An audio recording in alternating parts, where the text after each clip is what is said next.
Good morning, everyone. Many thanks for joining this NESOI webinar this morning. We are very glad to have you here and to discuss about what NESOI, the European Islands Facility, is offering to island stakeholders. So my name is Sophie Doulans-Caranta. I am from R2M Solution, organizing this webinar, and we are a partner in NESOI. I'm here with my colleague Carola Bossio, also from R2M. Today we will have speakers from Simlock, the coordinator of NESOI, from Italy, but we have also speakers from CERT in Greece, from Photovoltaic in Croatia, from Circe in Spain, from Zabala in Spain as well, and from Rina Consulting in Italy. Regarding the agenda, so we are going to have an introduction on the Clean Energy for EU Islands initiative that will be given by Yann Mercier from DG Energy, European Commission. And then the webinar will be structured with two parts, as you know. So a first part in which we are going to present some practicalities, let's say, about the open call that is currently running. And after a brief coffee break, we'll have a second part with more detailed presentation on three topics: the NESOI platform, the concept of financial pairing, and the concept of technology pairing. Each session will end with a question and answers.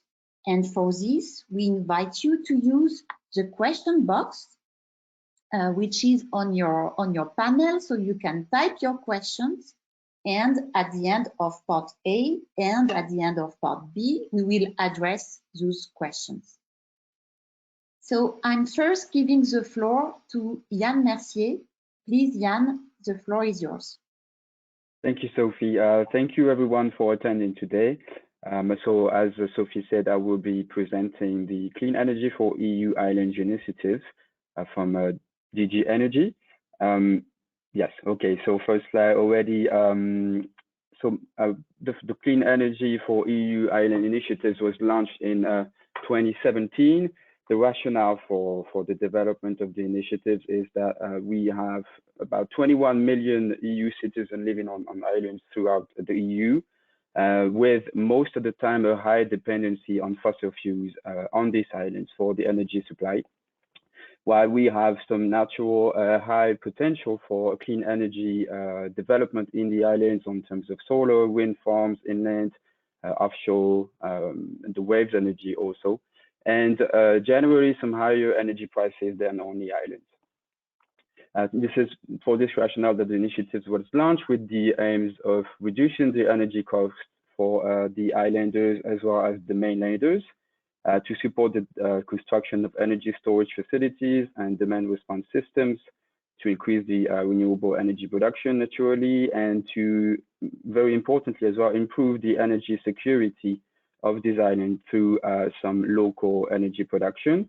And this will result as well in an improved air quality, some low greenhouse gases emissions, and as well as reducing the human activity impact on these islands, with the result of also some stronger and more prosperous local economies through the creation of jobs and business opportunities on these islands. Next slide, please. So in order to deliver on those objectives, the Commission is relying on the dedicated secretariat. It is very central to the initiative that ensures day-to-day performance, expertise, and delivery on the ground of our objectives. It acts as a platform to exchange best practices. It provides dedicated capacity building and advisory services to the islands, as well as advise the Commission and the Member States on policy and regulatory issues for the clean energy transition of the islands. And very recently, the Secretariat has started to support the implementation of the cooperation structure for the Memorandum of Split that some of you may know, for clean energy on the EU islands.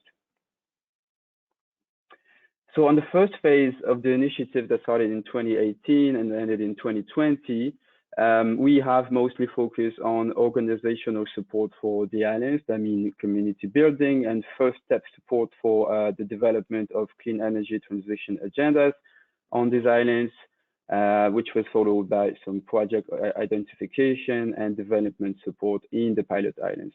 So in terms of concrete numbers and results, we have implemented, drafted 29 clean energy transition agendas, which are very central planning documents for these islands that pave the way for future energy transition in the islands. And 20 islands were supported in individual project identification with 10 more advanced project preparation on these islands. The Secretariat also developed a number of workshops and webinars that are available on the website for you to go and consult today, and as well as guidebooks and guides. These are the main realizations of the initiative, with 3 main logics: community engagement, with creating awareness and increasing involvement of local stakeholders. As I said, development of decarbonization plans, and very central as well, some development of financing concepts to develop this island capacity to benefit from new funding opportunities and new financing opportunities. And next slide, please. Oh, yeah, no, already on the next slide. Okay, and we now have entered the second phase of the initiatives, where we intend to go much further in terms of coverage and variety of islands that we are reaching, both in terms of size, population, geographical location. We have to expand and diversify the support tools that are available through the initiatives in order to cater for islands that are very different levels in terms of energy transition, from those that are only starting to those that are more progressed towards the energy decarbonization. And this also is in line with the mandate and the priorities of the split memorandum that I was mentioning before. And we have for this 3 main work streams. You can see 2 of them on the slide. The third one is a bit in between the lines. The first work stream is the fact that we will continue to support the islands in the design, development, and implementation of the transition agendas. We will also assist the islands with capacity building and identification of pilot projects. That's what we are doing now. The second work stream is also central. It is about creating an enabling environment through national regulation and policies. We work with member states, islands, and key stakeholders to identify those legal and regulatory barriers that we can bring down to make sure that the decarbonization is quicker. And the third work stream that I was saying is not really present here, is about linked to financing and the mobilization of private and public funding and financing for the decarbonization of islands. This is also why the Nasoi facility is central, and the initiative and the facility, the Nasoi, work together in order to deliver from A to Z and to progress with the decarbonization of this island. We now want to have a much stronger focus on identifying the projects and matching them with potential investors and funding instruments. So it is also, it's central that the NESO builds on the work of the initiatives to foster and deliver those clean energy projects. So thank you. That was very quick. I hope everything was clear. If it was not, I think we have a moment at the end for some questions. Also, I invite you to visit the EU Islands website, where you will find lots of methodological support on the main elements to follow for the islands and for the communities to start their part in energy transition. Thank you. Thank you very much, Jan, for this introduction about the Clean Energy for EU Islands initiative. And indeed, if there are some questions, Jan will stay with us until the end of the webinar, and I see that his colleague Edita is also here, so do not hesitate if you have any question for them. So I'm now giving the floor to Alessandra Montanelli from Sinlock to introduce the NESOI open call. Thank you. Thank you, Sophie, and good morning, everyone. Yes, as said, I will briefly introduce you to our facility. So the European Island Facility NESOI is an Horizon 2020 project kicked off in October 2019, and it will be operating until 2023. NESOI supports European islands' energy transition process and decentralization of energy systems, contributing to European policies. NESOI deploys in particular technical assistance activities, supporting feasible projects towards their implementation and facilitating also access to finance. We are currently supporting more than 4 initiatives, and we target to have 60 on board after the second call, which is now open. As of all, beneficiaries are being provided with more than 6 million euro of resources and activities. We are a consortium of 10 experienced companies in Europe with a sound track record in the sector, and this is our main values. We can ensure presence, as NESOI assistance is meant to be on site. So even though the COVID-19 has limited our travels, we are constantly in contact with our beneficiaries. We can also ensure languages, as we can speak 6 different languages, and we have a great adaptability to provide islands with the most tailored support. And in doing so, we're also taking into proper consideration the cultural aspects, which are key in the transition process, in particular when it comes to small island communities. So these are the main steps of the NESOI process. Last year, we launched a survey to map islands' needs, and then starting from this, we've opened our first call for proposals. In June, we had our first project selected and ready to start, and we're now working on them. We're now also in the process of the second call, which is now open, and we're going to select approximately 12 beneficiaries to allocate our resources and activities. So let's go. Thank you, Sophie. So these are the main steps to be taken by the beneficiaries under our facility. First of all, is the preparation of the project. So if you need support, we have an help desk to provide you with some kind of assistance in this very initial stage, which is aimed at identifying the initiative to be submitted. Once the project is well defined, you can register and access our online platform to submit your application until the 21st of January. After this, proposals will be evaluated by a team of experts according to a set of public and transparent criteria, and my colleagues will tell you about this later. In this way, a ranking will be created and the first project will be selected to receive supports and activities. Then there is the signing of the grant agreement, which will include the technical assistance that the beneficiaries have required by the platform. And the final step is the deployment of the technical assistance itself, so the beneficiary will receive our concrete support, and they will be also asked to select external advisors to complement the assistance with local competencies, and such additional support will be financed through the NESOI grant. Now let's focus on the twofold support that NESOI will provide to its selected beneficiaries. As mentioned, we are a technical assistance platform, meaning that we can provide concrete advisory support and we cannot finance the investments. But we can support you in defining and shaping your projects towards their implementation. Our assistance has an overall amount of 6 million euros. Half is allocated as direct funding with a maximum grant of 60,000 per beneficiary to procure local experts and competencies. In addition to this, beneficiaries are also receiving on-site support by the consortium member for an equivalent amount. We are implementing this integrated approach to exploit both our experience as advisors, but also leveraging on the local knowledge provided by the local advisors. We strongly believe that this combined approach is a winning choice to take project one step forward towards their implementation. So this is all from my side. If you have any questions, I will be happy to answer later. Thank you very much, Alessandra, for your presentation, your introduction about NESOI.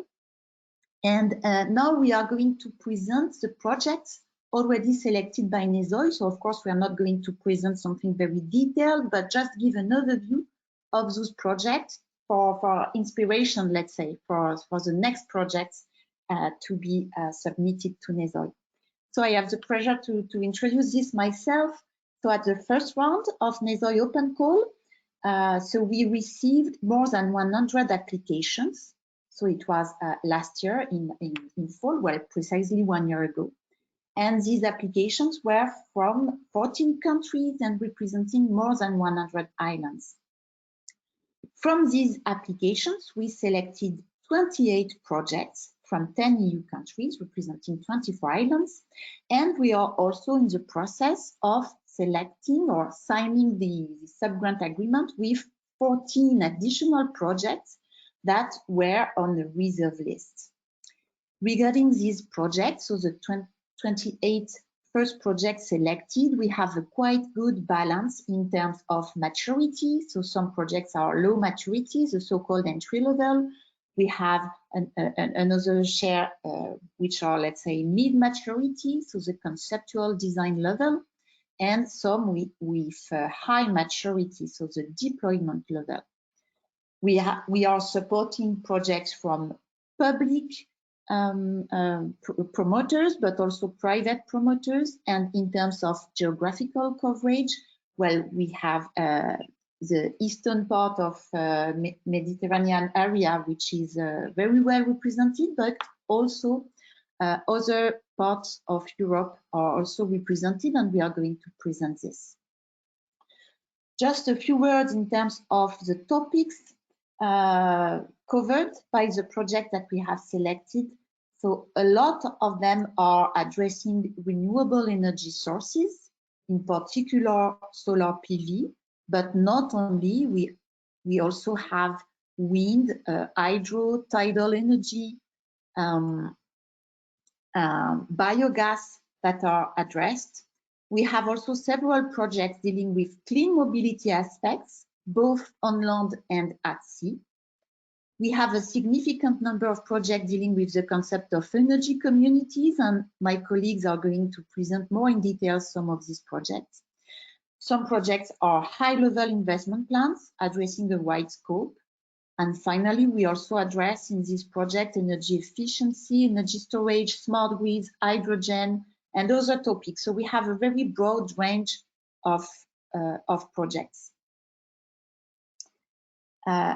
On NESOI website, you can find an interactive map that allows identifying the projects supported by NESOI with their precise geographical location. And you have also some project briefs available presenting the main features of each project. And now let's go deeper in those projects, and let's start with the projects from Greece. So I invite my colleague Makis to introduce these projects. Makis, if you may switch your mic on. Thank you, Sophie. I'm Max Kardalidis, and I work at CERT, which is the Greek partner supporting the islands in technical assistance activities. Currently, NESOI supports 10 projects all over the Greek seas, which represents 14 islands. There are 2 projects in Crete, 2 projects in the Dodecanese complex, Nissos and Tylos, 3 projects in Cyclades, Kythnos, Adiparos, and Naxos Koufonisi, and 2 projects in northern Aegean, and Chios Psara in Nousses and Ikaria, and another one in Ionian Islands, the Diapondi Islands. All of the Greek projects incorporate a variety of energy transition solutions, and now we're going to see some of them in more detail. Kythnos is a small island in Cyclades where an old wind turbine exists. The beneficiary wants to replace this wind turbine with a new one, and additionally to cap the whole system with a lithium-ion battery to store energy as the wind penetration is limited by law, and sell it back when no wind exists. One of the 2 Cretan projects foresees the development of a virtual smart grid, and additionally to sports facilities that are going to be transformed into zero energy facilities using innovative technologies. Next slide, please. The Tilos is a small island in the Dodekanis complex, and they want to install an autonomous and grid-tied PV systems to cover their needs for water through pumping stations and to charge their EVs through relevant stations. Antiparos is a small island as well, close to a bigger island, which is Paros, and they want to transform one of their local ferries that connect them to Paros into a hybrid propulsion ferry, an electrical and combustion ferry. And additionally, they want to upgrade the port with some new facilities. Finally, Naxos and Koufonisi, it's one big island close to another small island, and they are very popular touristic destinations. So they want to create 2 smart marinas powered by photovoltaics and offering various sustainable amenities and activities for local and tourists. Thank you. Thank you, Makis. So let's move to Italy. Alessandra, please, if you may introduce these projects. Okay, yes, thank you. So we have 6 projects currently running in Italy, involving the 2 main islands, so Sardinia and Sicily, but also some small communities. So one project is the support in the planning phase of a local port authority in the south of Italy to identify the main targets and actions towards energy transition, improving energy efficiency and promoting the use of renewable energy sources in the port area. However, the majority of the projects are feasibility studies. 2 of them focus on renewable energy plants. So we have 1 hydroelectric plant and 1 solar PV. They are meant to supply the energy needs of the islands and the neighborhood houses and facilities, including also the desalinators, for example. 2 projects focus on deploying energy communities. The first one is in Sardinia and the second is in Sicily. Such projects combine also energy efficiency interventions and social ambitions, such as the contrast to energy poverty. And finally, we are deploying a mobility projects for the electrification of some routes in Catania, in Sicily, which are currently served by traditional fuels. And in addition to this, we're also supporting the authority in developing energy efficiency in their depot, so for the installation of additional solar power to cover their routes and to supply the energy to the new buses. Thank you, Alessandra, for this overview. And now let's move to Croatia. Sasha, please. Good morning, everybody. This is Sasha from Offsite, as a Croatian partner in the project. In Croatia, we have 4 projects selected in the first round of NESOI. So the first project, 2 projects from the island of Krk, 1 project being the deployment of a solar PV. The second project being development of a strategic and sustainability energy action plan. We have 2 additional projects with many different islands. One is the project involving the islands of Korčula, Cres, and Lošinj, dealing with the energy communities and the crowdfunding of 2 solar PVs to be developed through the crowdfunding concept. The final project is in the south of Croatia, dealing with the archipelago called Elafiti and the development of sustainable transportation, meaning basically the replacement, potential replacement of the current lines with a solar boat. So the projects are in various stages of development, various stages of maturity, from feasibility studies and planning all the way to deployment. 4 projects, and we hope to see much more in the second round. Thank you, and moving on to Alfonso. Yes, thank you. So let's move to Spain. Alfonso, please. Thank you, Sophie. Thank you. This is the key information about these Spanish projects. The first is Celery Project, which is about a local energy community, which is going to be created following the high interest expressed by some citizens and the involvement of several municipalities in the island.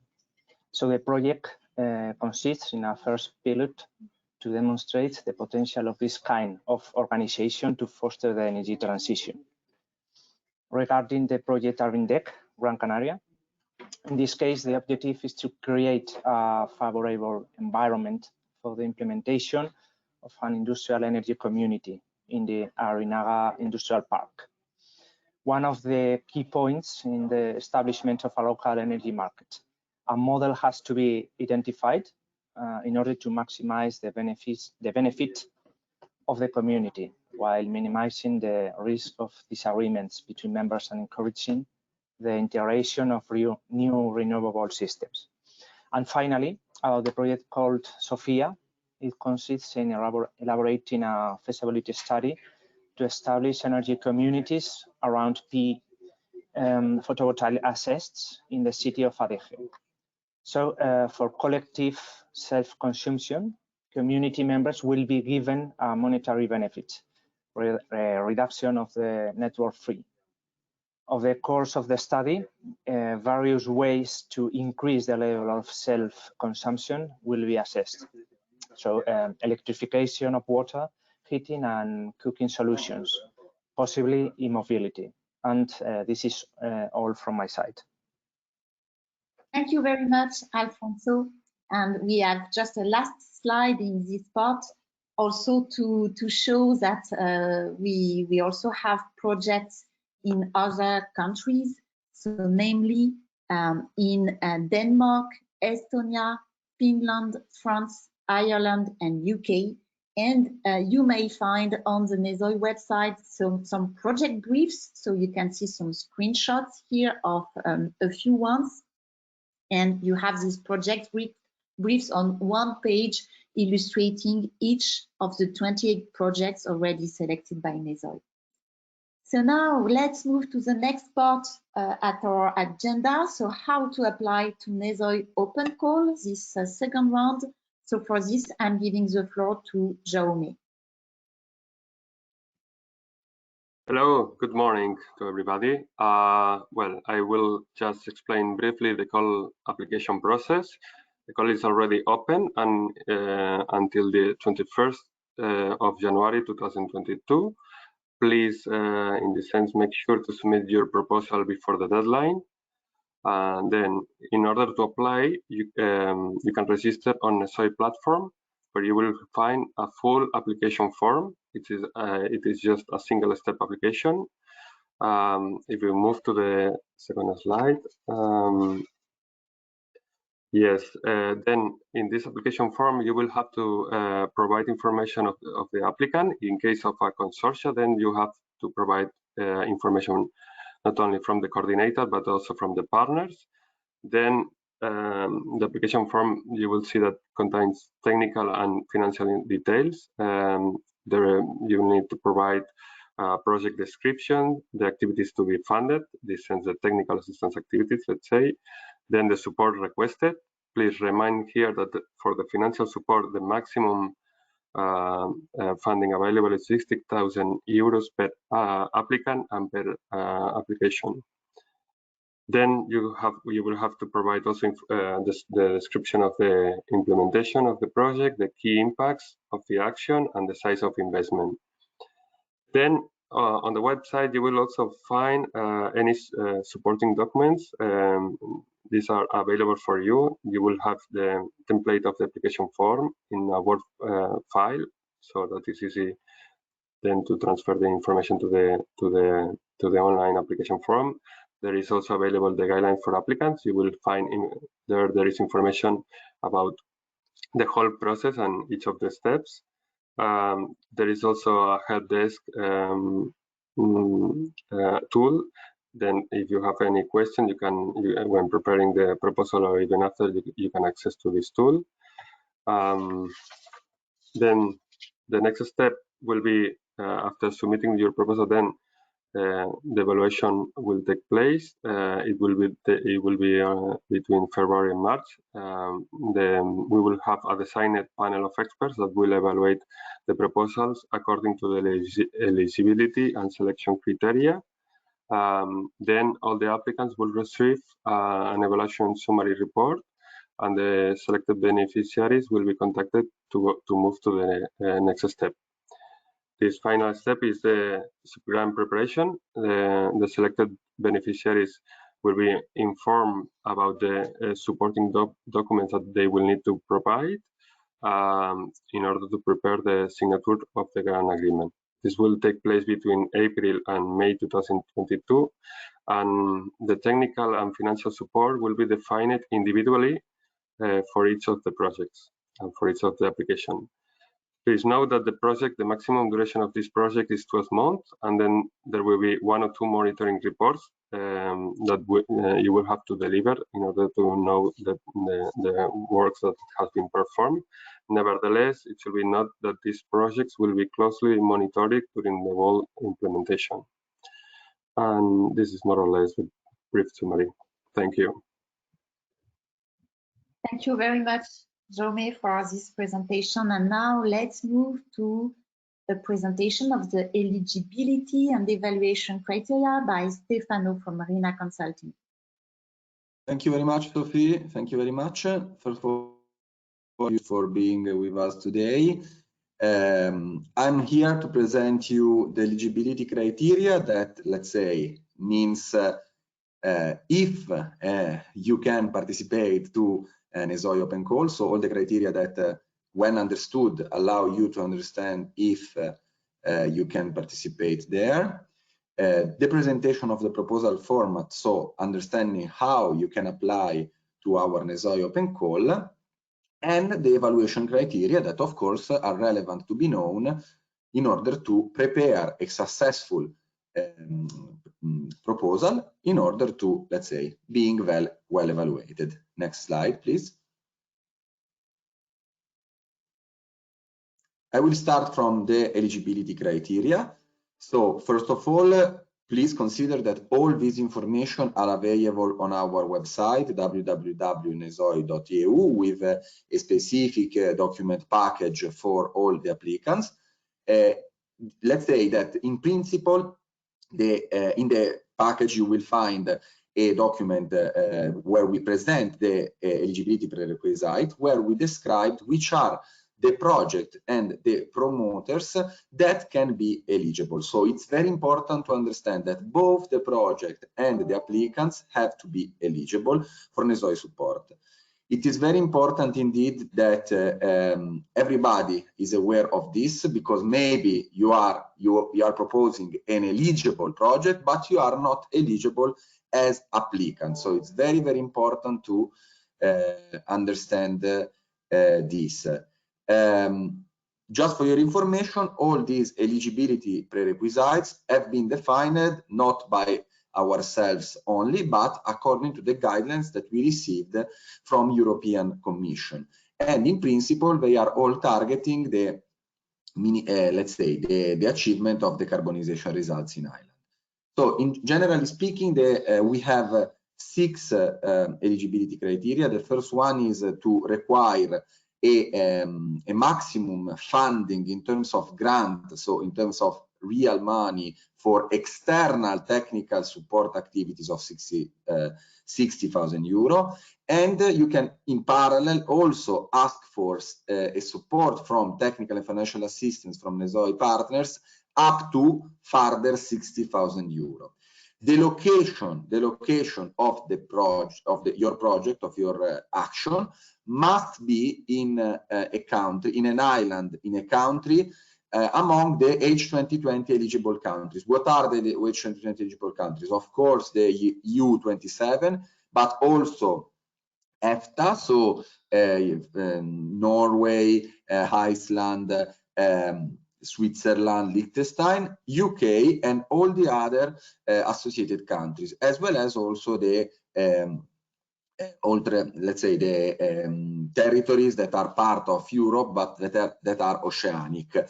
What is important is that the island requiring the application must have an area lower than 30,000 square kilometers. The beneficiary could be both public and private legal entities. In the case of private legal entity, a letter of support coming from a local public authority or a local public entity must be provided by the private entity. The type of project must be, let's say, energy transition related project, so targeting the decarbonization of the energy system on island, as we already discussed. We present on the website a list of potential solutions that, let's say, is just a suggestion, not excluding further projects. The timing is that the proposed action must be concluded within 2023, and the proposed action have to be presented in an impact-oriented approach. What does it mean? It's very important that your project has to have an impact on the overall island energy system. So we do not target specific small, I don't know, for example, a building renovation only, but we target projects and interventions and actions that target impact at island level. First of all, and let's say last but not least, all the proposed actions must be compliant with EU norms. Next slide, please.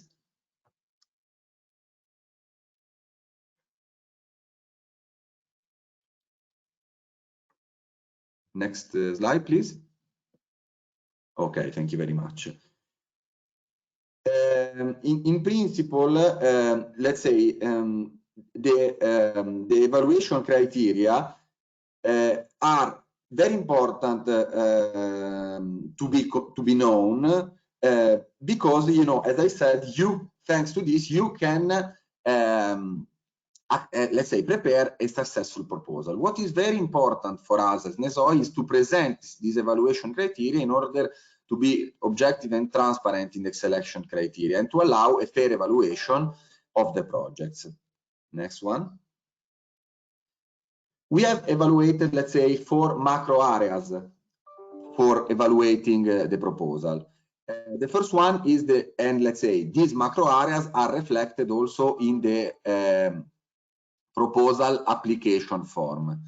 The first one is the project description and main features. So here you will have to present your project, your activity, in a very precise and specific way. This will allow the evaluator to understand its scope and particularly its boundaries for all the aspects that we already discussed related to impact-oriented.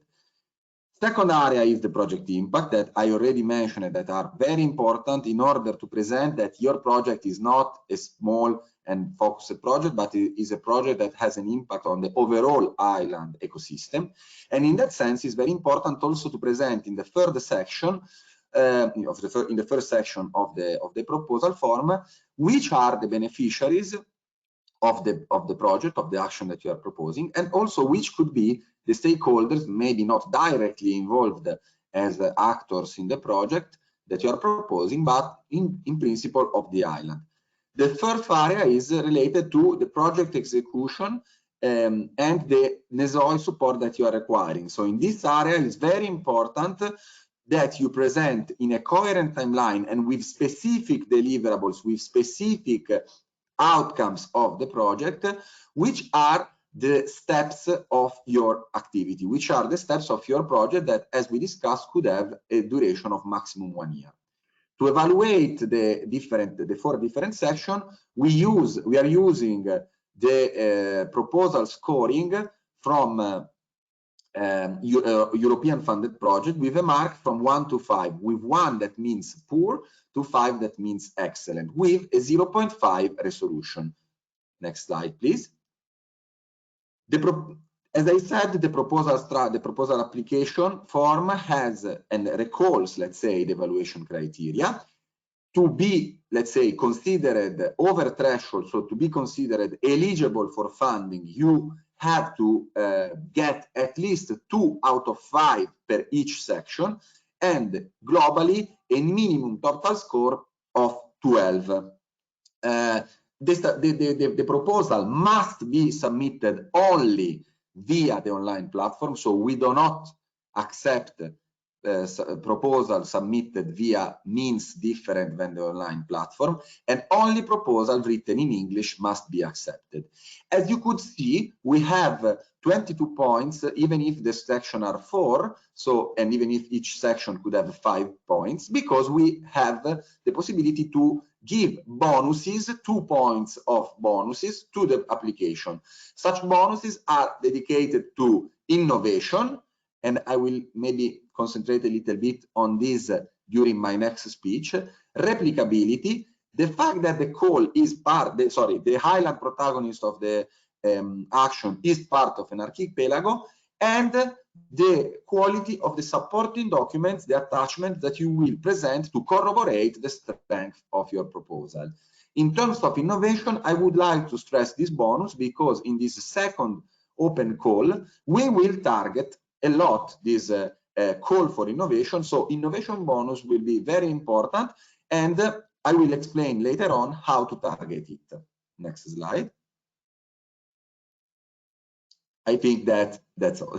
Sorry, I was not remembering. Thank you very much, Stefano, and indeed during the part B of the webinar, and we will discuss about technology pairing and innovation aspects.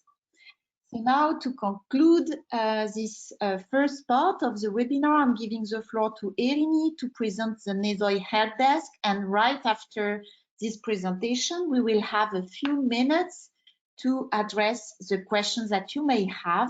So if you have any question for the speakers, please use the question box in the panel of the webinar tool. Thank you, Erini. I'm giving you the floor. Thank you, Sophie. Good morning to everyone and welcome to our webinar. I'm going to present you the help desk and how to use it in order to ask any questions that you may have. First of all, the NESOI help desk is a centralized tool you can use to ask any question you may have related to the forthcoming open call. The tool is based on a ticketing system that allows you to ask a question and receive support in 1 out of 7 languages. We support English, French, German, Italian, Spanish, Greek, and Croatian. The steps to access and use the help desk are the following. First step is to go to the www.nesoi.eu, click on Open Calls, choose Second Open Call, and click on Help Desk Choice. Then you are redirected to Jira Framework and Nasoi ticketing system for making a registration or logging in if you already have an account. The second step is to create an account by clicking on Create an Account hyperlink. Next slide, please, Sophie.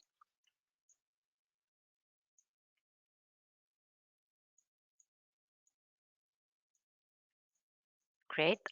Here we can see the second step, which is to create an account by clicking on Create an Account hyperlink. If already registered, then you just use your credentials to log in. Next slide, please. Now, for creating an account, you have to complete the required fields to create your profile, and your email address, your full name, and create a password. Optionally, you may add the phone number and the time zone for contacting reasons. Then you click Register. An informative message appears that says that you can check your email for confirming the activation of your account. If you do not find it in your inbox, please check the spam folder too. Next slide, please.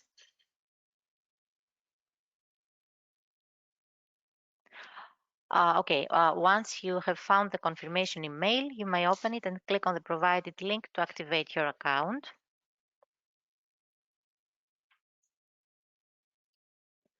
Afterwards, you may go back to Help Desk through the website from www.nesoi.eu, Open Calls, Second Open Call, and then Help Desk, and sign in with your credentials.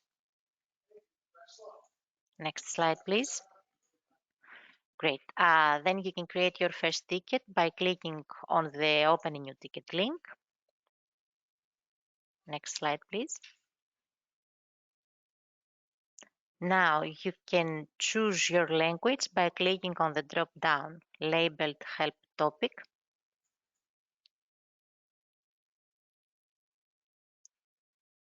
Okay. Afterwards, you may type in this form your question by giving a brief issue summary and a detailed description in the body of the form, and click on the Create Ticket button. Lastly, once the ticket is created, it is transferred to your tickets section. You may check either your tickets for a response or your email for replies. And that's it for the help desk functionality as well. I hope it was clear enough, and we are ready for any question that you may have. Thank you.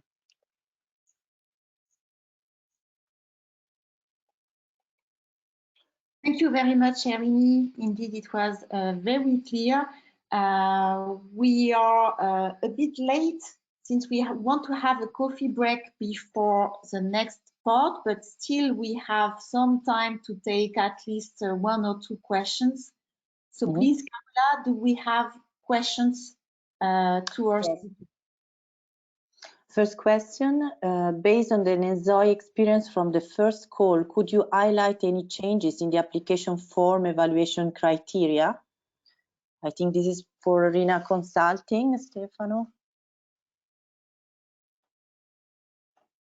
Yes, so in principle, what is, let's say, what is very important, in my opinion, is, according to the experience in the first round, is to be very precise, particularly for what it concerns the implementation part. So unfortunately, in the first round of application, we received a very interesting project with very ambitious targets and very ambitious, let's say, scope of actions, but with, let's say, limited details in the presentation of the actions to achieve such objective. So the steps of the activities, the timeline, the type of activities, the deliverables to be realized step by step during the project were very vague, and unfortunately we couldn't evaluate successfully that part. The second important part that, let's say, in the first round was not very well presented was the impact section, where sometimes the impact were not very well presented in terms of, for example, unit of measurements or how you calculated such impacts, or sometimes were very, let's say, not island oriented, as I mentioned, so very oriented on the impact of the project itself, but not on the island as a whole. And at the end, this is the target of, let's say, this is the way to approach the impact section. And Stefano, another question from the same participant. If one island has been already funded for one project, can apply again? Can this island apply again for a different project? Yes, what is important is that we, let's say, we have different applicants per each project. So each applicant can receive a maximum of 60,000 euro of grant and 60,000 euro of technical assistance. But if applicant A and applicant B, let's say, apply to a certain island, theoretically, both the projects, obviously, if they are different, can be funded. What is important is to have different applicants. Okay. Interesting question. Can the consultant offering the 60K service be defined already in the application stage? Let's say it's not mandatory. It's not mandatory, but if you can already present and showcase that you already identified a potential partner for you, this is okay. Consider in any case that who is going to offer you the supporting service must offer it in the best value for money approach. So for sure you will have to present also to European Commission that the identified technical assistant partner is really the best, or not only in terms of technical let's say purposes, but also in terms of economic aspects. If I have the time for other question, this is about the envisaged expenses within the project. are the expenses eligible for the grant if the work has started before the announcement, the application, I mean? I asked to the to Sinlo colleagues, but if I remember correctly, sorry, and to Zabala, but if I remember correctly, not. Am I correct? Yes, you are correct. It's not eligible. It's only after signature of the subgrant agreement. Exactly. Okay. And last question always, I think, for Stefano. Can an application be related to an archipelago instead of an island? For sure, for sure. You can obviously present an action, not only targeting a single island, but even a group of islands or an archipelago. Again, what is important is to target energy transition of, in that case, of the full archipelago. Okay, thank you. I think, Sophie, it's time for a break. Maybe? Yes, indeed. Let's have a short break because we are going to have a very interesting but detailed second part. So indeed, I think the break will be good. So we propose to have, let's say, 6-7 minute break, and we will start again at 11 sharp. So 11 sharp, we start with a presentation of the NESOI platform. So please be ready at perhaps 1 minute before 11. And in case there are some questions also related to part A, we can continue addressing this question also in the next question and answer session that we'll have at the end of the webinar. So thank you very much, and we speak again in a few minutes. Okay. Okay, it is 11 sharp. So I propose to continue with the second part of our webinar. So let me just introduce the agenda. So we are going to have our colleague Erini from CERT, who is going to present the NESOI platform, the tool to bridge the gap between ideas and implementation. Then we'll have Christina from Sinlock, that will introduce a concept of financial pairing, illustrating the interaction between the island projects and the potential sources of funding. And she will also give advices to applicants about how to best present the financial aspects in their application. And then we will have Stefano from RINA Consulting again, who will present the concept of technology pairing with a focus on the technical solutions and innovations for island decarbonization, and also some advices to best present the innovation part in the application to the second round of NESOI. So let's move to the first presentation, the NESOI platform. Erini, are you ready? Yes, thank you, Sophie. I'm ready. Hello again. Let me present you the NESOI platform. First of all, the main objectives of the platform are the following. The first one is the recruitment of candidate islands for funding and technology providers as members, so that an efficient interaction can be achieved between these two parts. Secondly, the collaboration between the aforementioned members, which is supported by enhancing their communication through online workspaces for either group of users or one-to-one users. These workspaces aim to enable collaboration and co-creation amongst the members. Thirdly, through the platform, local communities are engaged in contests of energy transition investments, for which they can share good practices and experiences and showcase previous successful stories. Last but not least, the platform facilitates the community support to energy transition projects and can stimulate a multi-stakeholder interaction. Next slide, please. Now, the users of the platform are separated into 3 categories. These are the seekers, who are usually the project owners, the providers, who are either technology providers or funding providers, and the visitors. Every user who registers to the platform starts and is considered as a visitor. Now, all users can view the projects, the funding and cooperation opportunities, and get notifications for best matches. Notifications are either for matches regarding projects, funding and cooperation opportunities, or matches between project owners and funders. Besides, all users have access to the e-learning content, which is related to transition energy projects. Next slide, please.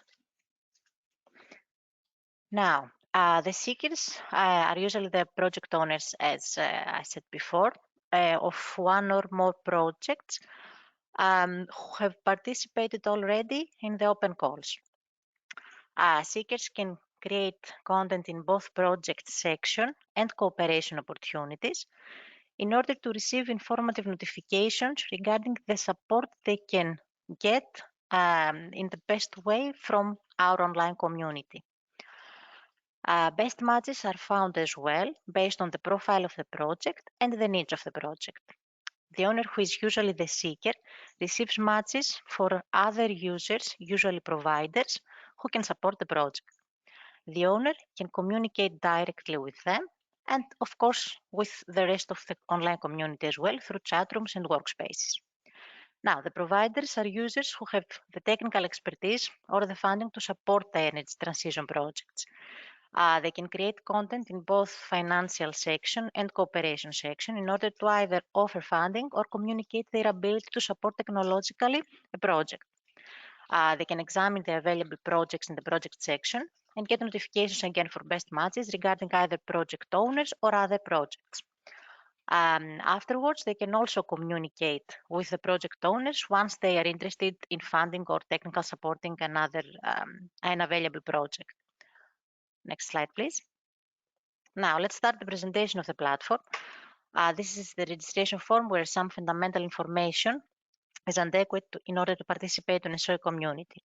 This is the email, password, first and last name, the role in the company that the user has, and the name of the company. At this point, the user is considered a visitor. Now, if the user has participated to open calls, then he or she is a seeker, and he or she is labeled as either an admin or a simple user of the company. The admin, the coordinator, let's say, of the project, can see the available projects, edit his or her own projects, and upload a new one too if it is required. It is recommended to enhance the information in the project's profile so that the administrator receives similarly indicator for funding and cooperation opportunities. The administrator also has to edit information for the company that he or she represents regarding the location, size of the company, and the revenue. Next slide, please. Now, both administrator and simple user have to verify their personal information and choose their interests for the NEF platform. Next slide, please. Now, the interests are defined by keywords that characterizes each project. These keywords, along with whether a user is an owner or a provider, the keywords and the type of the user act as the matchmaking tools amongst projects, financial opportunities, technical opportunities, and the users of the platform. Next slide, please. In profile settings, the user should also specify the type of seeker or owner that he or she is from the predefined list. And the same occurs in case of the provider in order to enhance the matchmaking engine. Next slide, please. Now, in this screen, the user can see the available categories of opportunities provided in NEF platform. They are separated into 3 main categories: projects, financing and funding, and cooperation. Projects include the winners of the open calls that are organized by NESOI. Moreover, there are the crowdfunding campaigns with energy transition projects that are uploaded on external platforms, and we gather them also in the project section of the NESOI platform. Financing and funding consists of financing loans and private equities, grant funding providers and funding and grant opportunities. Lastly, there are the cooperation opportunities, where users can search for partners with specific characteristics like specific technology providers. The similarity feature in this screen is the result of matchmaking engine between projects and the logged-in user, who is a provider in this case. It is the result of the project's keywords and their similarity to the provider's interests, which are defined to his or her profile. Now, the NESOI platform gives also the ability to upload content regardless of open calls through an evaluation process.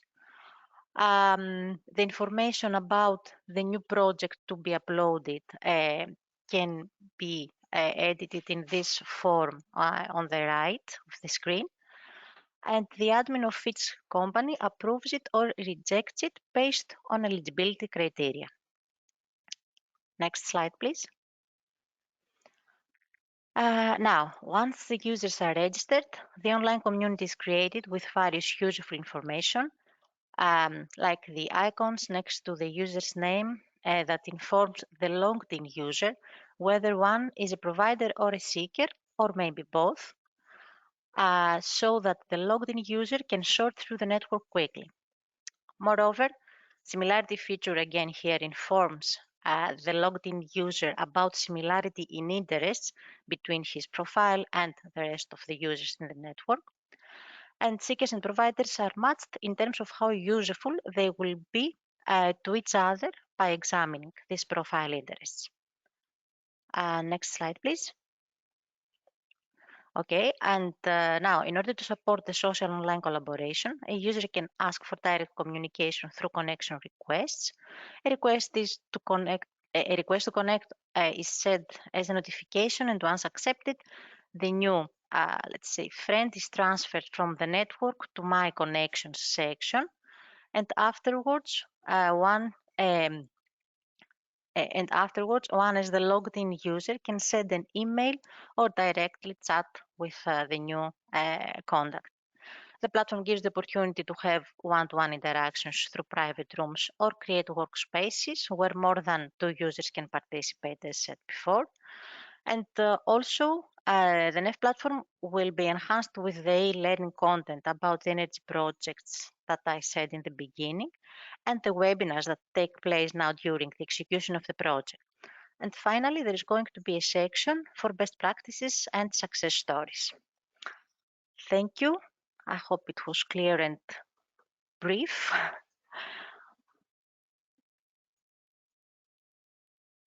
Thank you very much, Eleni. Of course, if there are some questions about this presentation and the NEF platform in general, do not hesitate to use the question box of the tool, and we will have this question and answer session at the end. Yes, sure. Thank you. I'm giving the floor to Cristina Boareto from Synlog, and she's going to introduce the financial pairing concept. Thank you, Sophie. So I'm going to introduce you some useful information to prepare your application, and this is related to economic and financial aspects, and then I'm going to describe you how we have prepared the menus and the support we are providing regarding financial assistance. So just to go to the first point, the application proposal preparation. You know that we are looking for projects which have an impact, an high impact on the islands, and this was explained very well by Stefano. This means that we expect that this project will be quite important, and we foresee a level of investment which will be quite high. Our expectations are focused on a minimum support given by NESOI of 50,000 euros as a combination of cascade funding and technical assistance.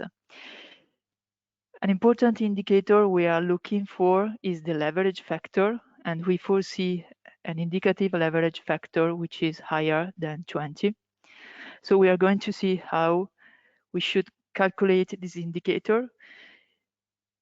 The leverage factor should be calculated using the definition and the common practice used also by the European Investment Bank, and it's calculating by the cost of the investment divided by the amount of NESOI contribution.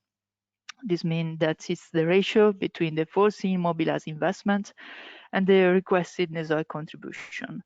And this ratio should be equal or higher than 20.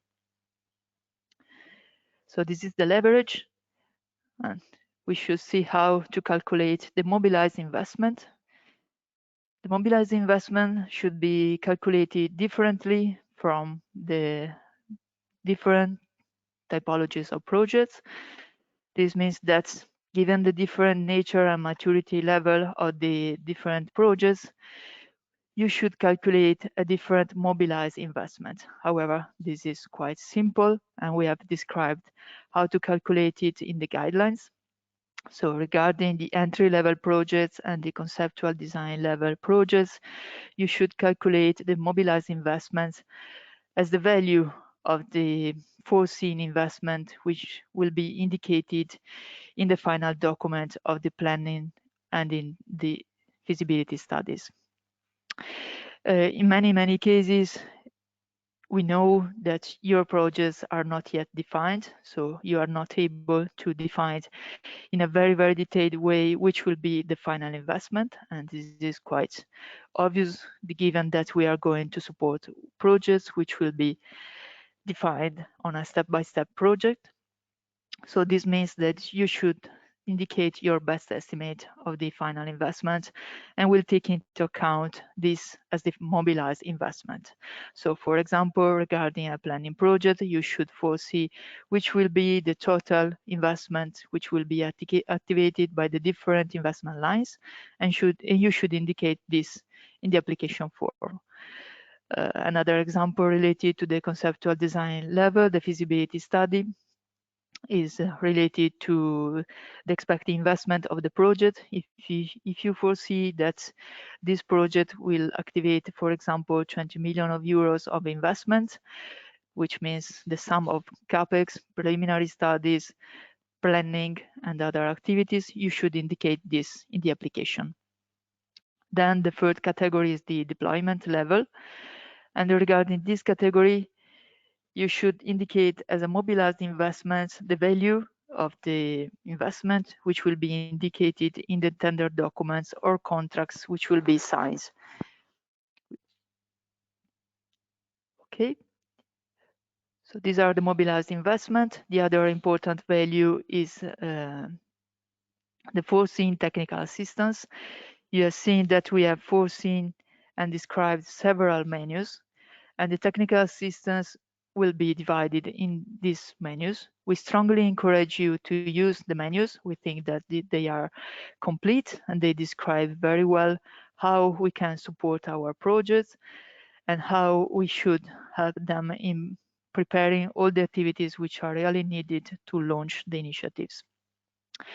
So please use the menus as much as you can. And we have also indicated the indicative value of the technical assistance menus. So for each menu, you can find in the guidelines, which is the value of the indicative NESOI contribution we foresee. This value will be considered as coherent in standard condition. For example, when there is a limited or one beneficiary, when there are only a few or one sub-projects, and when the technological complexity is quite standard.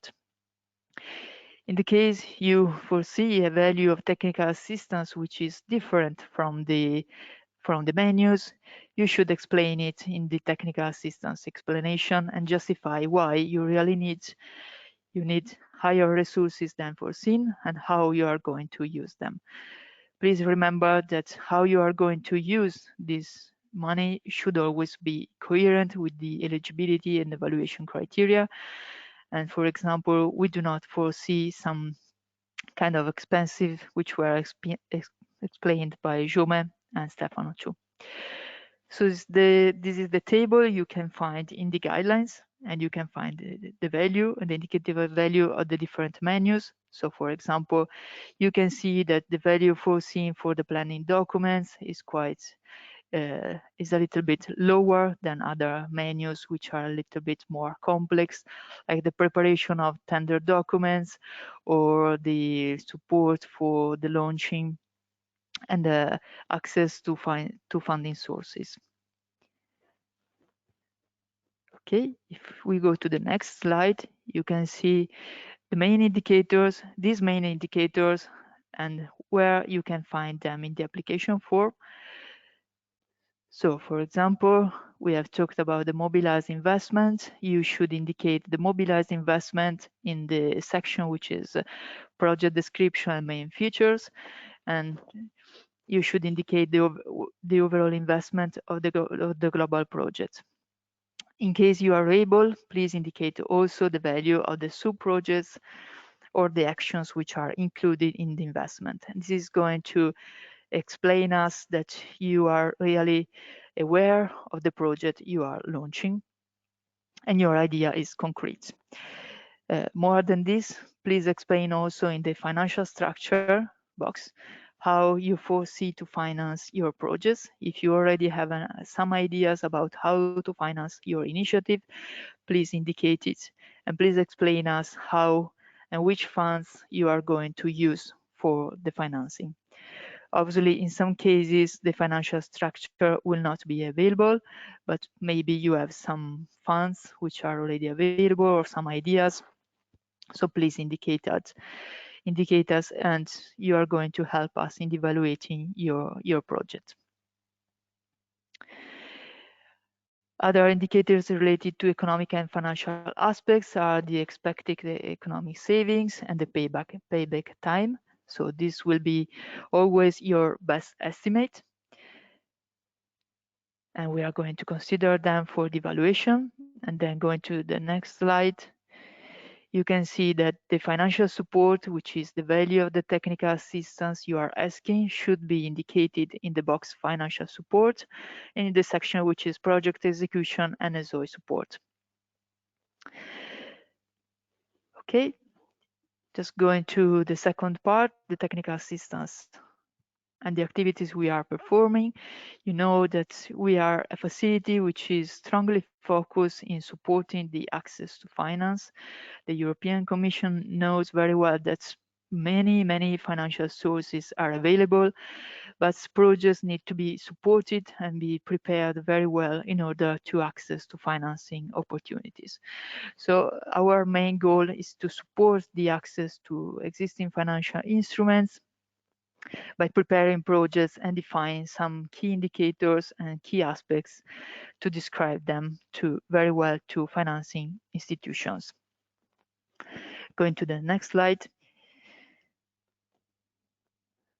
Okay, you can see that for each project we are going to perform a specific analysis. This specific analysis will be different based on the project typologies and on the project menus. And this will be described later. But regarding the financing opportunities, we are mapping, and we are going to map for each project the financing opportunities which will be available, and they will be divided into three main categories. Obviously, the main one will be the public funds. We know that several public funds are available, both for the investment facilities and for the technical assistance facilities. So we are referring to youth structural funds, to youth funding programs and technical assistance facilities, and to European financial institutions which can support your projects. Then we are going also to investigate which private funding could be applied to your projects. And then we are evaluating also financing opportunities and business models related to alternative financing or innovative financing solutions, like the crowdfunding opportunities, the revolving loans, or other schemes like on-bill financing. This support, as said, is going to describe, going to the next slide, is going to the previous one. Thank you.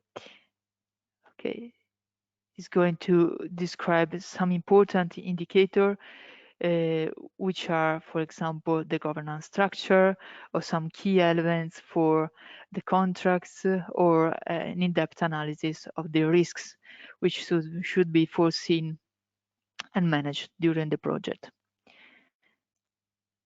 Okay, to the next slide.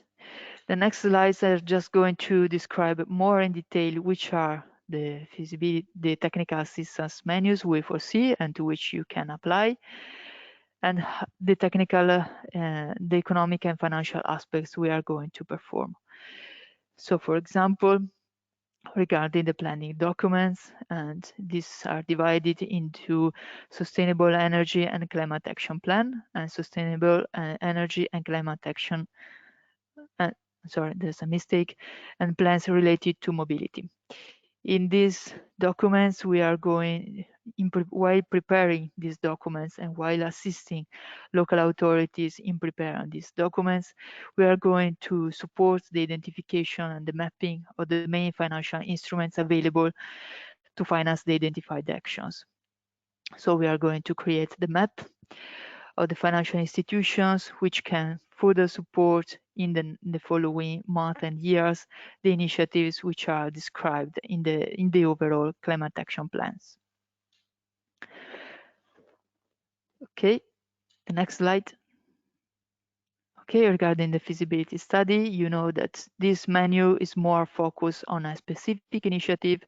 So regarding this specific initiative, we are going to build the business plan, we are going to build the financial model and identify the target scenario, and then we are going to identify the financing and funding options. Another important step we are performing is the action plan. So we are going to describe the steps which should be accomplished in order to access to financing opportunities. Regarding the next menu, which is the due diligence, we are going to support you in verifying with the donor or the lender the feasibility of this initiative and if it's coherent or not with their financial objectives. So we are going to analyze very well the business plan as in the previous menu, but we are also going to work on the risk matrix in detail and work on the condition precedents to sign the contracts. Going to the next menu, which is the support in preparing tender procedures, which could be simple tenders or PPP procedures. We are going to support legal and technical advisors in preparing all the documentation to launch the tender. And regarding the economic and financial aspects, we are supporting for sure the economic and financial modeling, but we are also going to support the preparation of contracts and the main aspects related to tenders which should be launched by the local authorities. And we are also going to prepare the documents, the PPP documents. Okay, perfect. Another important menu is the application to technical assistance funds. In this case, the technical assistance facility should be already identified when applying to the facility. And we are going to support you in preparing all the documentation to apply to this facility. And we are going to support you in negotiating the access and to the facility and the interaction with the financial institution. Okay. The last important menu is the economic modeling and fund matching. This is, let's say, a little bit more general opportunity to finance, to obtain financing instruments. So in this case, the project should be very well defined, and we are going to support the economic and financial planning as in the previous menus. But we are going to support also the preparation of the overall and complete information memorandum to present to financial institutions, And we are also going to support you in contacting and presenting the project to potential investors. Okay, so you can see that these menus are quite different, and the menu we are going to provide you should be defined on the needs of the specific initiative. So that's all from my side, and we are here for any question.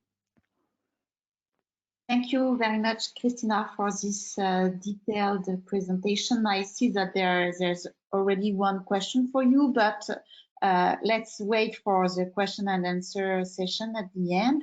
And for the moment, give the floor for the next 20 minutes to Stefano Barberis from RINA Consulting, who is going to discuss the technology pairing aspects. Thank you, Sophie. Thank you. So, as I mentioned earlier, in this second round of the open call of NESOI project, we will target, if possible, innovative projects. So, for sure, we will try to emphasize and we will try to select projects which will target innovative solutions and their demonstration in European island. As you could see from the part A of our webinar, in the first round of open calls, different projects have been selected, but most of them were based on already on the market solution.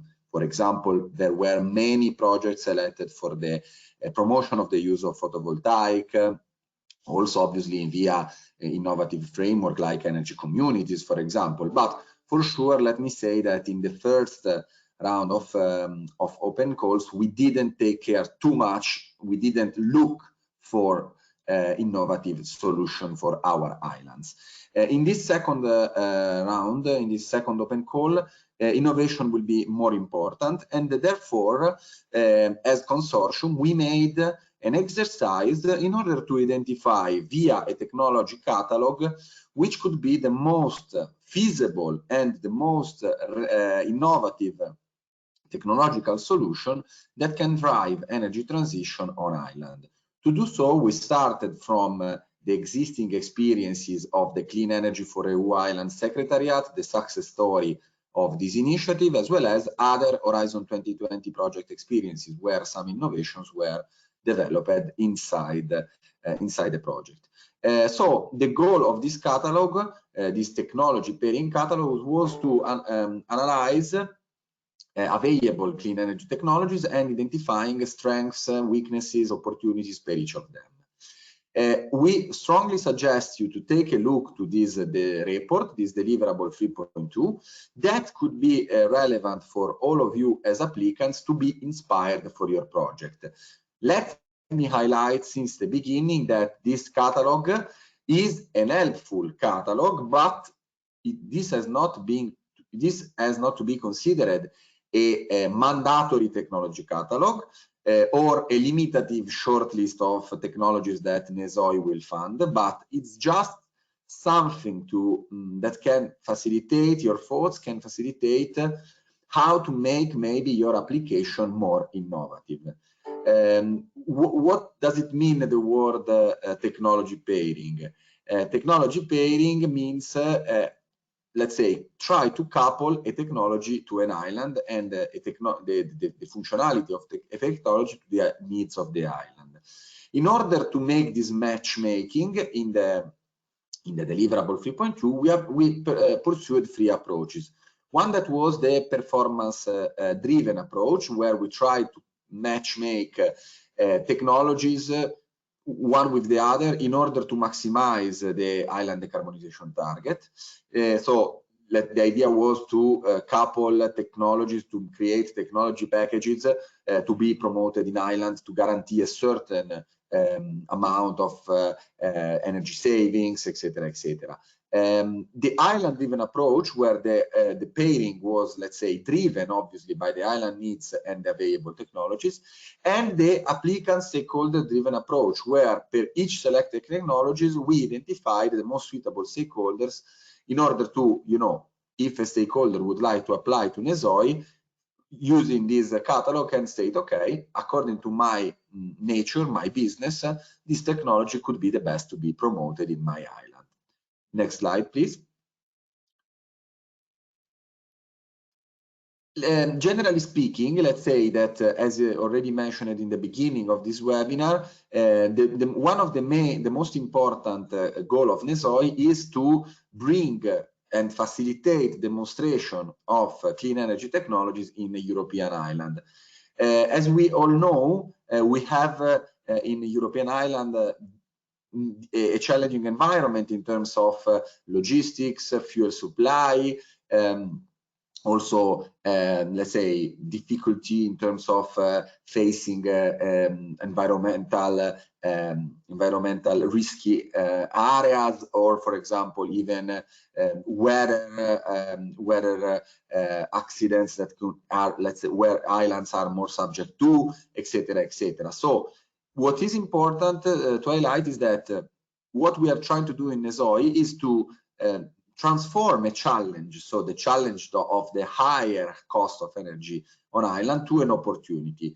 So the idea is that it's obvious that on an island, it's easier to make more economically viable new low carbon energy technologies that maybe on the mainland are out of the market, because if a technology, for example, has a levelized cost of electricity of 30 cents of euro per kilowatt hour, on the mainland it has no, let's say, it has no market, but maybe on an island it could be very favorable welcome.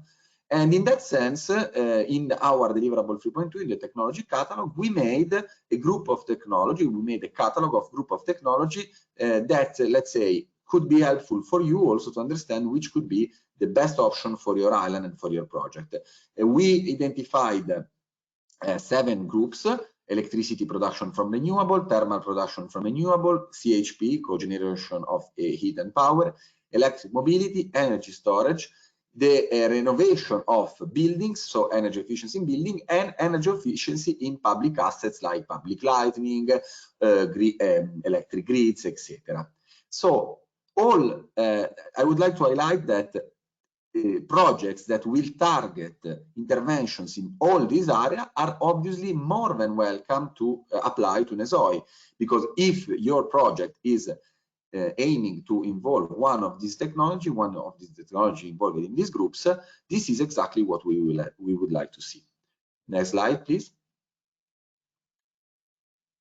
In order to evaluate the innovation of, let's say, the applicants of the project, and in order to evaluate how much innovative is a solution presented in the proposal, we are targeting to use the technology readiness level approach. What is technology readiness level? It is a method that has been developed by NASA in the 70s to evaluate, let's say, in a uniform way, what is the technical maturity of a technology.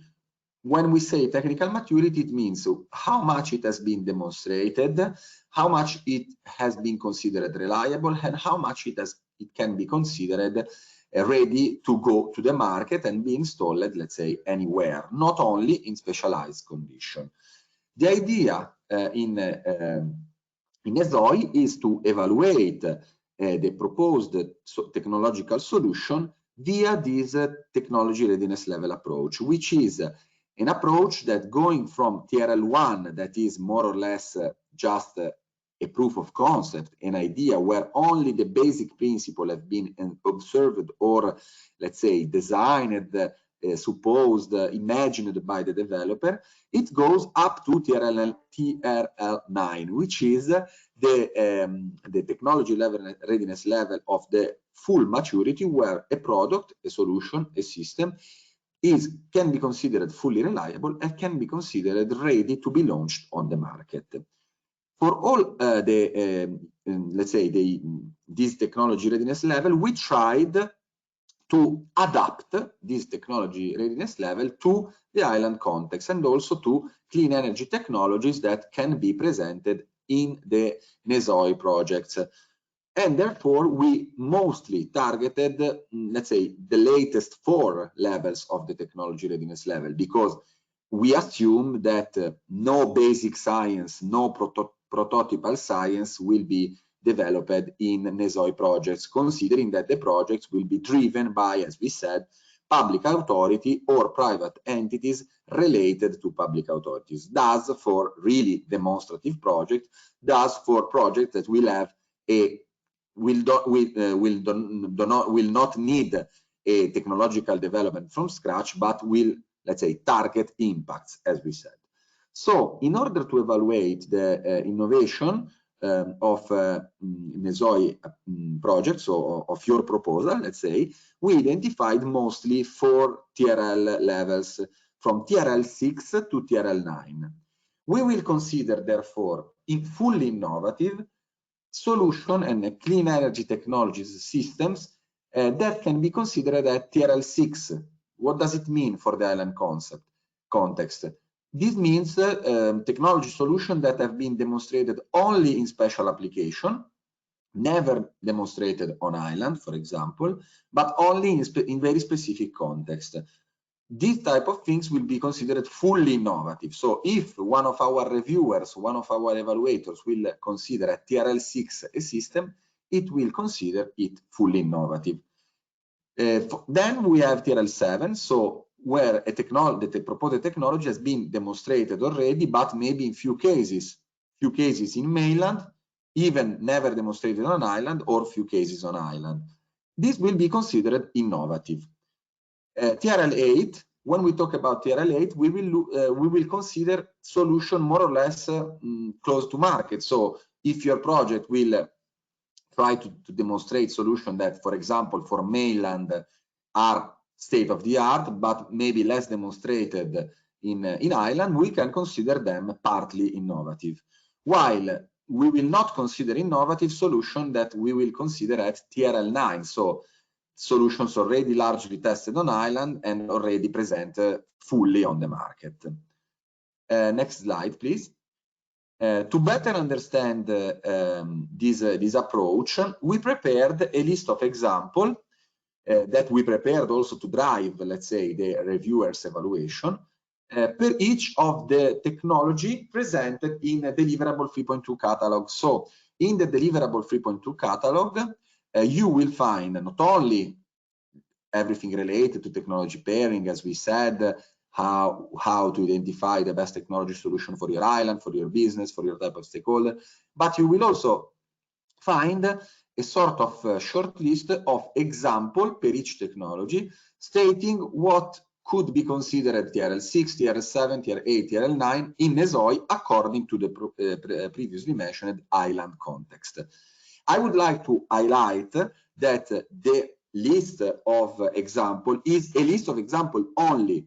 This doesn't mean that NESOI will fund for sure the solutions that are presented in this list, or that NESOI wants to see only such technology, or that only such technology can receive the innovation bonus. This is a list helpful for sure for everybody, for the applicants, to understand which could be considered per each of the sub-technology of the catalog, the innovative aspects. Next slide, please. I give you here an example related to photovoltaic. I choose photovoltaic because in the first round, as you could see, many projects have been funded promoting photovoltaic on island. We will, for example, consider fully innovative proposal that will present, for example, the demonstration or the promotion of solution of floating PV, because there are very few examples of floating PV in island context, or innovative bifacial photovoltaic solution, or innovative building integrated photovoltaic, or innovative organic photovoltaic solution. Okay, all these technologies are, let's say, have been already maybe demonstrated in very few cases, and really few or never demonstrated in island. For what it concerns TRLs, and this will be considered fully innovative. So if you present something like this, for sure you will get the innovation bonus. The same could be for solution that can be considered innovative, so TRL 7. Okay, so in this framework we can present, we can consider again building integrated photovoltaic, agrivoltaic solutions, hybrid photovoltaic and thermal solutions, innovative PV tracking system to maximize the PV production in your island, or other special integration and applications in the local environment, okay? Add, for example, even if you present a PV plant with an innovative O&M and inspection approach via drones or via whatever else, or a special integration of PV with electrolyzer for the production of green hydrogen, or a fully off-grid solution based on PV that can guarantee, I don't know, the independency of a part of the island, maybe coupled with batteries or whatever else storage. So this, let's say, this is another example of innovative solutions. For what it concerns partly innovative, we will maybe talk about projects that will target PV panels installation on rooftop or on ground-mounted projects that, as you know, are more than state-of-the-art, but maybe with some special application, with some special novelty, like specific energy management system, or, for example, the possibility to manage a self-consumption in a dedicated energy off-taker, coupling it with electric vehicle charging station, energy community based on PV, etc. So let's say this is partly innovative, so probably you will not get the innovation bonus, but for sure you will get a good recognition, a good acknowledgement in the section 1 related to scope and objectives. What cannot be for sure considered innovative is, let's say, installation of PV panel off rooftop with, let's say, direct injection on the grid or building self-consumption that are considered, let's say, state-of-the-art system. So per each of the technology solutions that we present in our deliverable 3.2 catalogs, we made this exercise. So I strongly suggest again to take a look to deliverable 3.2 in the applicants package in order to, let's say, be aware of and also be inspired of what could be considered innovative in terms of technological solutions for your projects. I think that's all from my side. So, Sophie, I leave you the floor again.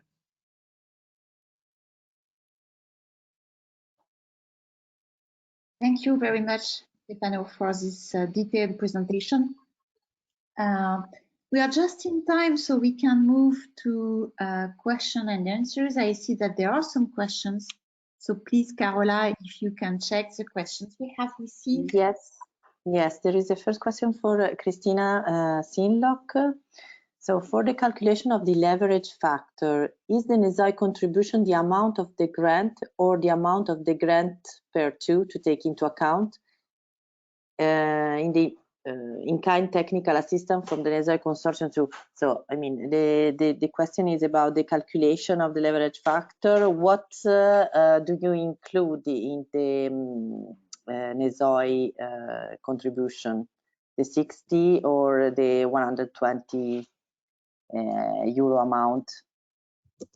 Okay, very good question. So you should consider the 120K of support, so the overall support which will be provided by our facility, and you should calculate it based on the value of the technical assistance menu and the activities we are going to support, which have an equal amount of value approximately. Okay, thanks. The other questions are more general and regarding the eligibility, so probably Stefano or also Jaume from Zapala can answer. The first one is if projects are phased, can assistance be sought for phases not yet started? I ask to Rina, also to Zabala. I didn't get the question. What does it mean, phased? I think this person means if the project is divided in scheduled phases, can the assistance be requested for phases that are not started?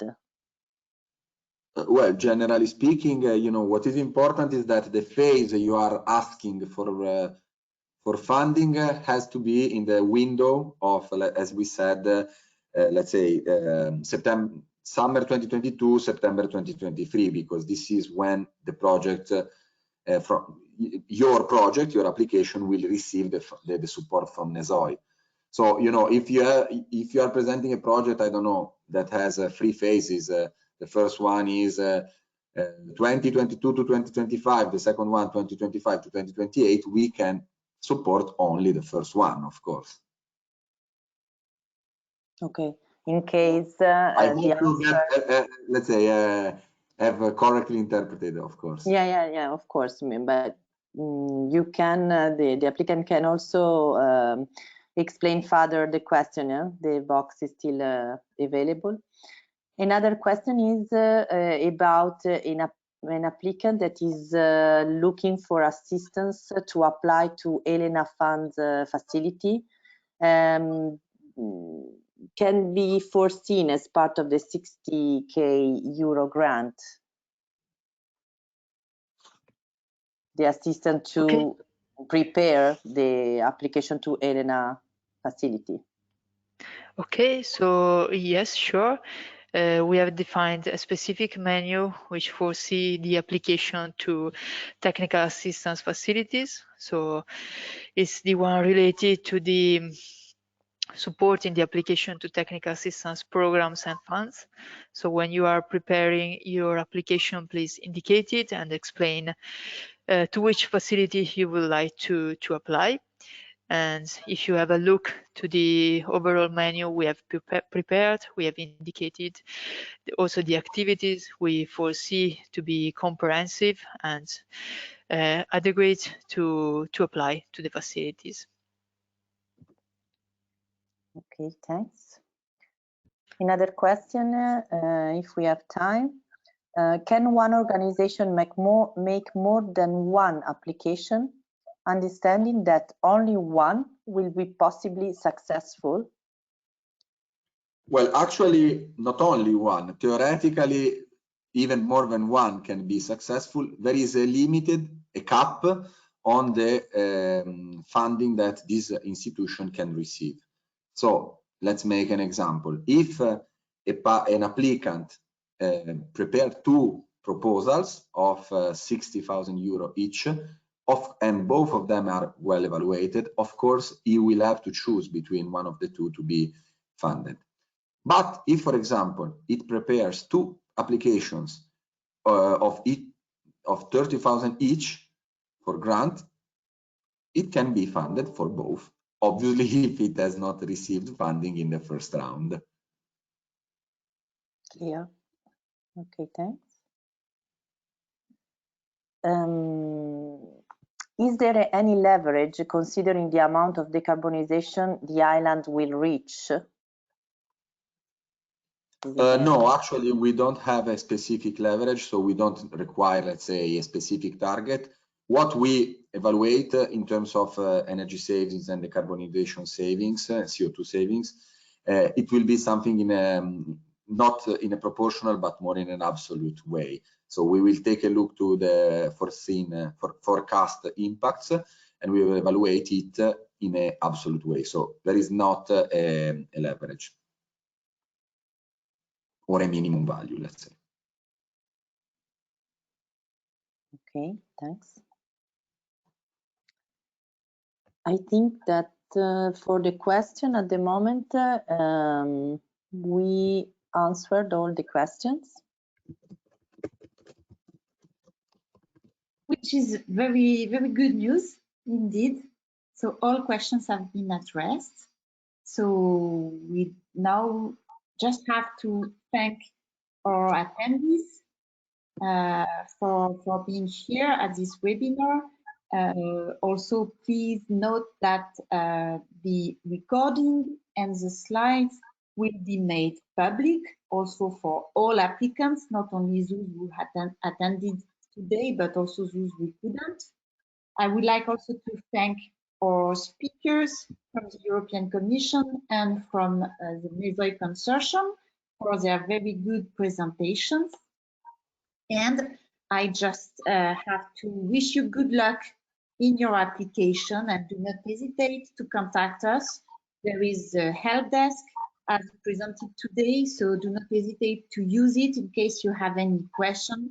We will make our best efforts to answer very quickly to each question, and you have until the 21st of January to apply to NESOI. So we wish you good luck and stay in touch.